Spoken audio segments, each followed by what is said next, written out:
By dinner, they seemed to have made up. Dad was working late. Daisy was sleeping. She'd thrown up a lot earlier in the day, and Mom made an appointment to take her to the vet the next morning. The three of us were sitting down and no one was talking. Finally, I said, "So, are we going to see Justin in a play?" Via didn't answer, but looked down at her plate. "You know, Augie," said Mom quietly, "I hadn't realized what play it was, and it really isn't something that would be interesting to kids your age." "So, I'm not invited?" I said, looking at Via. "I didn't say that," said Mom. "It's just, I don't think it's something you'd enjoy."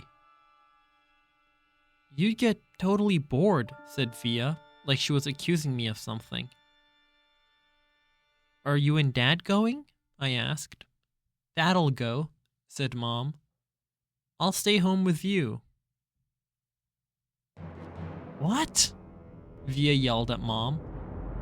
"Oh great, so you're going to punish me for being honest by not going?" "You didn't want us to go in the first place, remember?" answered Mom. "But now that you know about it, of course I want you to go," said Via. "Well, I've got to weigh everyone's feelings here, Via," said Mom. "What are you two talking about?" I shouted. "Nothing!" They both snapped at the same time. "Just something about Via's school that has nothing to do with you," said Mom. "You're lying," I said. "Excuse me?" said Mom, kind of shocked. Even Via looked surprised. "I said, you're lying," I shouted. "You're lying," I screamed at Via, getting up. "You're both liars. You're both lying to my face like I'm an idiot." "Sit down, Augie," said Mom, grabbing my arm. I pulled my arm away and pointed at Via. "You think I don't know what's going on?" I yelled. "You just don't want your brand new fancy high school friends to know your brother's a freak." "Augie!" Mom yelled. "That's not true."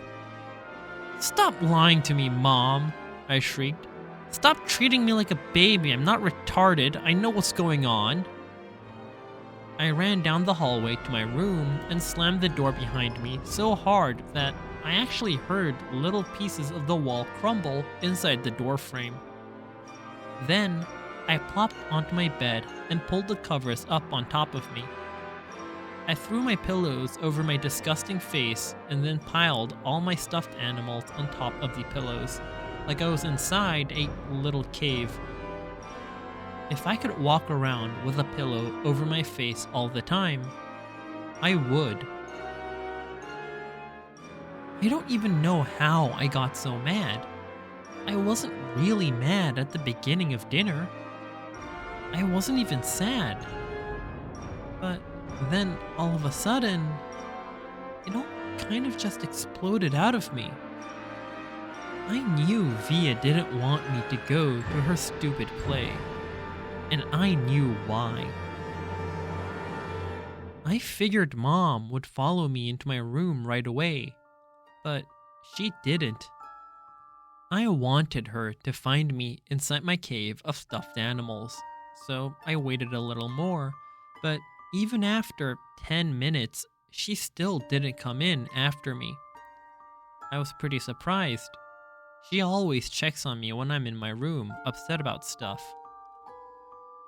I pictured Mom and Via talking about me in the kitchen. I figured Via was feeling really, really, really bad. I pictured Mom totally laying on the guilt, and Dad would be mad at her when he came home too. I made a little hole through the pile of pillows and stuffed animals and peeked at the clock on my wall. Half an hour had passed and Mom still hadn't come into my room. I tried to listen on the sounds in the other rooms. Were they still having dinner? What was going on? Finally, the door opened. It was Via. She didn't even bother coming over to my bed, and she didn't come in softly like I thought she would. She came in quickly.